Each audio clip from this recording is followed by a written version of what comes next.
This is a message from the Chinese government.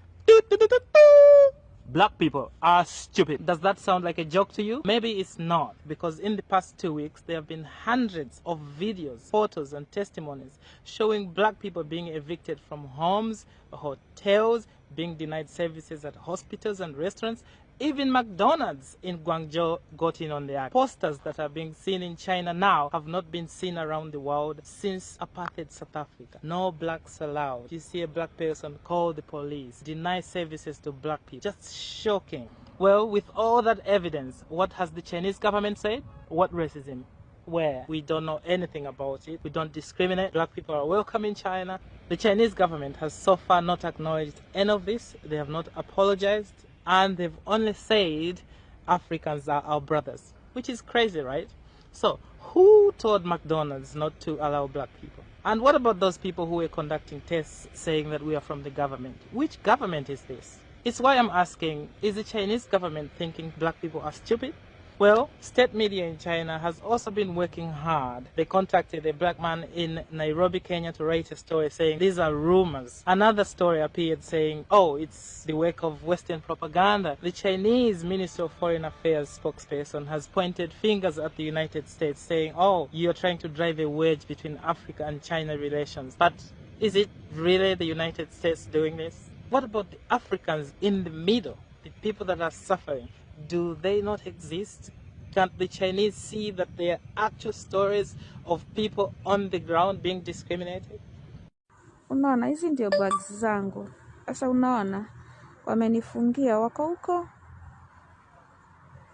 kwenye barabarani. 全部黑人隔离。全部黑人隔离，黄人呢？白人呢？为什么你们不隔离他们呀？你们换位思考一下，我们中国同胞也有在国外的。 也有在非洲的，如果这个事情传出去，你想我们的同胞在那边会怎么样 I took a bus and they called the police for me because I'm a foreigner. I'm a black man. You see how it's so painful when somebody races against you for what you haven't done, you know. You are not. You haven't done anything. You haven't done anything and people just races against you. My family is inside eating lunch. Because they are Chinese.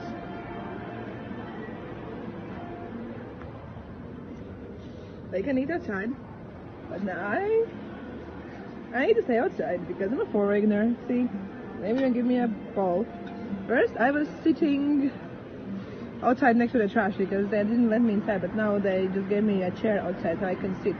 So my husband is giving me food. Thank you.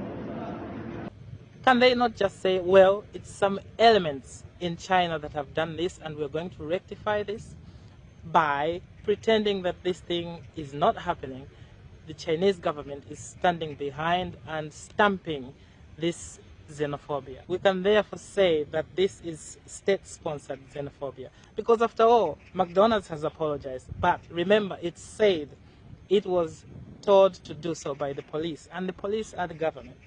CCTV has also been working very hard. They went to Guangzhou and pulled out one black man who said, well, what racism? I've never been discriminated here all my life. Frankly speaking, I've been in Guangzhou for so many years.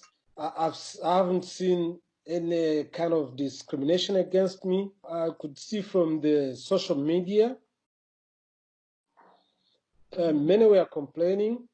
They were feeling some kind of stigmatization. But then on my side, I always told them, I don't believe the Chinese can do that against Africans.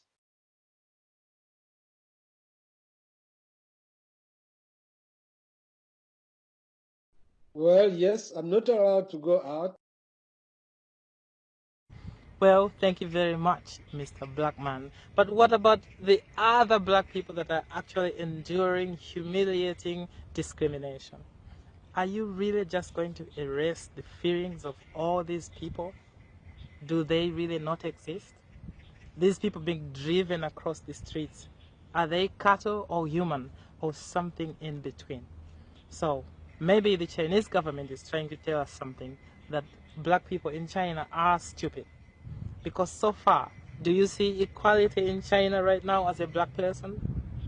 Someone tried to take a bus and they called the police on him. Someone tried to go to the hospital and they denied him. His pregnant wife was feeling palpitations in the bed. Anything could have happened. And for what? Just for being black. Nothing is based on science. Students at some universities have been tested even though they have not been outside campus, even though they have not been in contact with anyone who has had the coronavirus. Some people have been locked in their homes just for being African. Is this not racism? So maybe black people are stupid, but seriously, all they need to be is just science. Oh, when people were discriminating against the Chinese abroad, people were saying, oh my God, stop the xenophobia. Fight the virus, not the people. Now they're fighting Africans and not the virus. Where is the love now? Where is all that? Where is all that love gone now? Where is all that solidarity gone now? What's happening in China right now is reminding me of some episodes from history. 1988, Nanjing, China. Some Chinese students locked up African students in their dorm and set it on fire. If the fire department had not arrived in time, they would have perished. The second one is from 2007 in Beijing. Police invaded a local drinking area and arrested 20 black men. They beat them up savagely, including a son of a diplomat, on suspicion that they were selling drugs. I have been to that local drinking area. For each black man you see, there are 20 white men there. What can Africans expect from a world in which China is the #1 power? Is China going to be a responsible power? Are these incidences isolated, or is this a pattern that is ingrained in something much deeper?